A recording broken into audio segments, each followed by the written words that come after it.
ejo bundi ku mbuga nkoranyambaga rurimo n'urwo duhuriramo wenda mu mujyi nabonye bavuga bati byakomeye bari gutoragura abantu, bantu mugume mu mazu, mugume mu nzu, bantu mutazi indimi. Kuki kiriya kintu cyavuzwe kigatera abantu ubwoba ndetse hakabonekamo n'impuha nyinshi abantu bakagira ubwoba? Byatewe n'iki? Kiriya kintu gifite shingiro koko se Trump mu bantu yifuza guterura akajugunya iyo bavuye harimo n'abaje mu buryo bwemewe? Ikintu cya mbere navuga nagarukaho ni byenda twahereyeho. Trump n'abamutoye benshi cyane muri community ntago navuga ko hari benshi batakurikiranaga amakuru y'ibintu yavugaga. Nk'urugero muri amwe mu magambo yakoresheje yiyamamaza ababyibuka yaravuze specifically cyangwa se avuga akomoza by'umwihariko kuri Congo. Aravuga ngo iki gihugu batwoherereza abantu benshi muri Amerika bavuye ngo mu magereza, mu bitaro by'abasazi, abantu b'ibihazi, abantu badafite icyo bamaze, avuga ko Congo nayo ijya ibohereza, ngo guverinoma ya Congo irabohereza. Ariko na mbere niba nibuka neza Trump yigeze avuga ngo Afurika ngo ni trash, ngo ni yavuze ngo ni iki, sinzi ngo ni ibihugu biva mu misarani. Rero urumva ntabwo ari ibintu bishyashya, sinzi impamvu abantu batungurwa iyo nk'ibi bibaye kandi byarabivuze na mbere. Avuga ibihugu nka za Haiti, abavugaga muri community yo muri Springfield, Ohio, ngo barya imbwa, abantu barabyibuka. Bakozemo n'indirimbo ngo barya imbwa, ngo avuga abantu bo muri Venezuela ko ari ibirara, bafite n'imitwe y'iterabwoba hano muri Amerika. Urumva iyo bivuze gutyo umwimukira muri generale wese arimo, tutitaye ufite ibyangombwa cyangwa mu bifite. Bivuze ngo abantu benshi baje hano nk'impunzi, bose baje mu buryo bwemewe. Ngo bagufashe uko nabonye no ku zindi mbuga nkabona abantu baranditse ngo hari abantu baje baramfata ngo nibereke ibyangombwa. None ubu reka tujye muri community zacu nta n'icyongereza tuzi, ubagusanze nta byangombwa ntibakudabuza wenda ngo nutagukereje ngo aragusize. Tujye wenda mu buryo buri pratique muri ibyo. Ubwo turavuga ibyo tuzi, abashaka cyangwa kugira fact babishakashake babaze n'abanyamategeko babo nk'icyo wakora bibaye. Hari uburenganzira buri muri Amerika, umuntu wese uri muri Amerika wese uri ku butaka bwa Amerika ufite uburenganzira bwo, hari iyo bita Fourth Amendment na Fifth Amendment. Nta muntu ugomba kugusaka bitemewe mu itegeko nshinga, kugusaka bitemewe, ndetse no kugusaka bitemewe bishatse kuvuga iki? Ni ukuvuga ngo ubu aje akavuga ati kingura agakomanga, ubundi umupolisi aje wawe ntiwahamagaye 911, ntabwo inzu yafashwe n'inkongi y'umuriro ukabona araje n'imbunda arakomanze, ubundi umuntu yabyitwara amazi. Kugeza ubu ngubu amahirwe dufite meza nuko Kentucky ahanini nta bihari no muri politike nk'uko nuza yabigarutseho na guverineri yabikomojeho gato. Ntago bafite Kentucky cyane cyane Louisville ni umujyi welcoming, na mayor yarabivuze ko umujyi wa Louisville ukunda bimukira kandi ubaha ikaze kubera ko bawuteza imbere. Bivuze ngo ibyo bikorwa byinshi cyane biri extreme hari igihe bitanu ariko nibinaba hari uburenganzira umuntu aba afite. Ni ukuvuga ngo ikintu cya mbere twavuga hano ni uko umuntu agomba kugira ibyangombwa. Umuntu we waje n'umuzi ugenda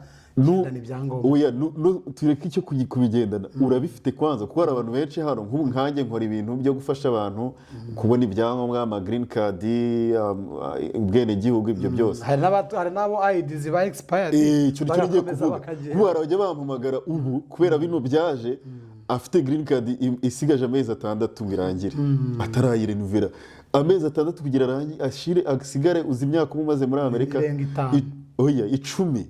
Green card bifite imyaka 10. Ubwo basigaje amezi 6 bamaze imyaka 9 n'amezi 6. Barahari benshi atarashatse ubwenegihugu na green card yikarindi irangira atarayigira. Benshi bangizeho bansaba tukabikora. None nk'ubu bamusanganye green card yaba expired bamutwara. Icyo ravuga icyambere abantu bajye bashaka ibyangombwa, bashaka ibyangombwa byo wemerewe, imyaka nigera y'ubwenegihugu bwapurika ububone kugira ugabanye ibyo bibazo. Noneho ku muntu rero bihari icya mbere niba udafite ibyangombwa bishake, ufite ID ziri expired zibeho, ufite ibyangombwa ubwo turabashyira muri kategori zingahe.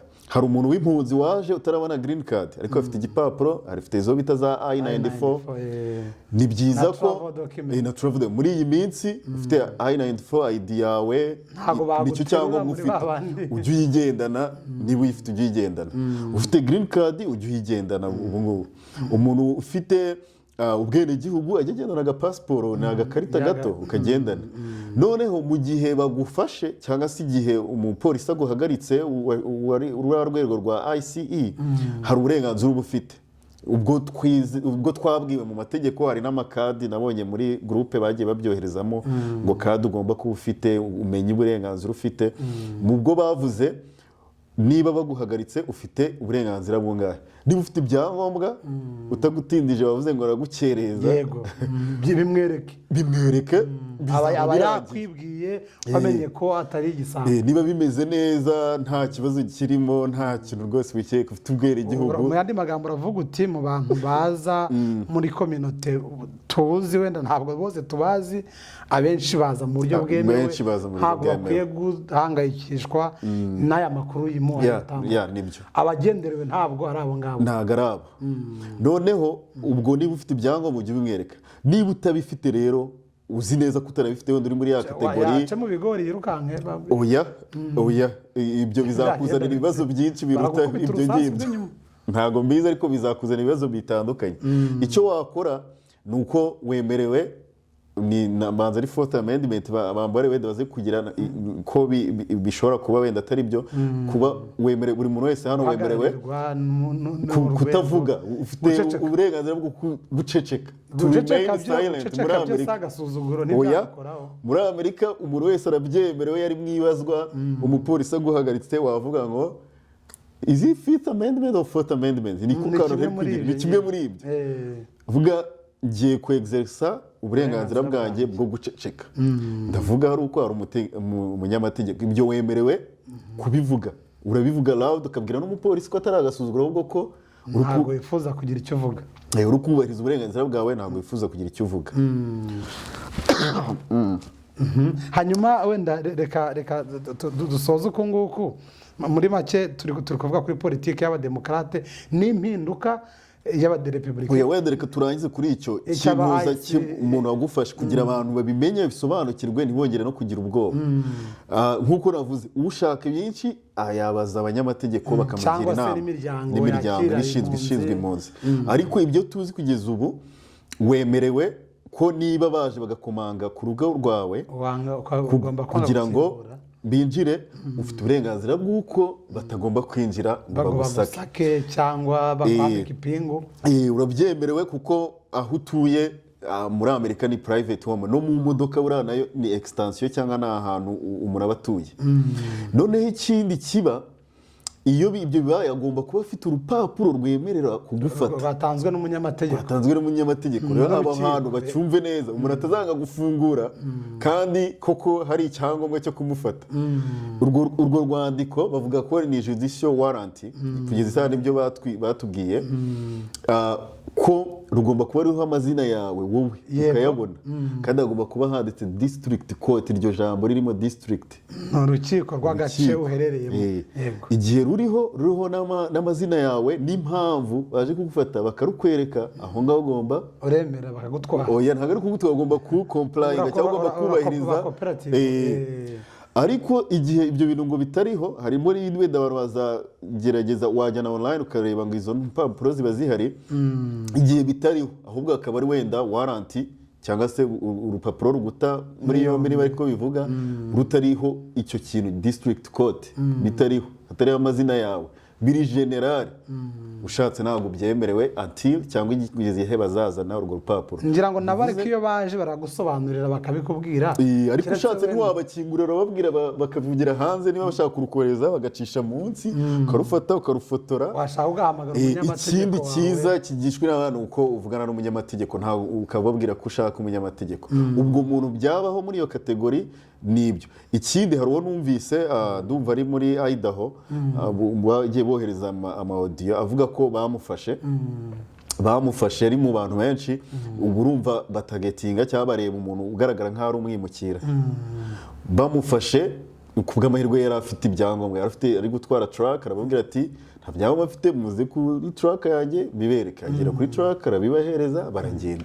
ariko urumva utabifite ko ufite ubwo burenganzira bwo kuba wavuga ati ndashaka kwexercisa uburenganzira bwanjye hanyuma ikazajya muri process y'amategeko bagomba kukumva cyangwa n'ibindi bikurikiraho ariko muri rusange wenda twanzura kuri icyo kintu ku bantu bacu abenshi baza mu buryo bwemewe baza ari impunzi n'abandi baza bafite green card hari n'abaza mu buryo bwemewe bakagera no bakigira ibihazi bakanywa ibiyobyabwenge bagatunga imbunda mu buryo butemewe bakazikoresha mu buryo butemewe bakagira ama-DUI bariya bantu reka bari bo tuvuga ntibashobora kwiyambura uburenganzira bari bafite cyangwa bakikura amata ku munwa bagafatwa mu rwego rw'abandi bantu babi bazengereje igihugu aribo Trump yavuze ngo abo bananiranye iwabo barabohereza bava muri Kongo bagira bati abo bantu usa n'ubavugaho kuko turabafite mu makominote atandukanye ugasanga rwose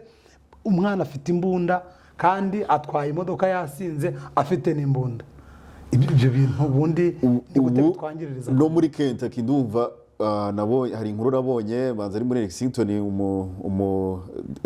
district representative wari kubivuga ko kugeza isaha nk'abantu bagiye bafatwa babimukira n'abasanzwe muri gereza bafite ibyo bibazo bitandukanye akaba aribo bafatwa muri iyo kategori y'ababimukira bagomba gusubizwa n'iwabo ikintu twavuga ikintu cya mbere ni uko twirinda ibi byaha tugerageza kugendera ku mategeko ama-DUI tukabigabanya twese tukagerageza kugira ngo twubahirize amategeko atari nuko turabimukira gusa ahubwo ko umusirize umuturage mwiza n'abaturage bandi b'abanyamerika ntabwo icyo cyaha yagikoze ntabwo bamubabarira ngo nuko ari umunyamerika rero bivuze ngo ni ukubahiriza amategeko nicyo twavuga n'ibyo byo kwigira nibyo twavuga ushobora gusanga niba navuga ngo biba bituruka no mu mibereho hariya ya buri munsi cyangwa n'amadepresiyo n'ubuzima abantu bagiye banyuramo ariyo mpamvu navuga nk'abademokarate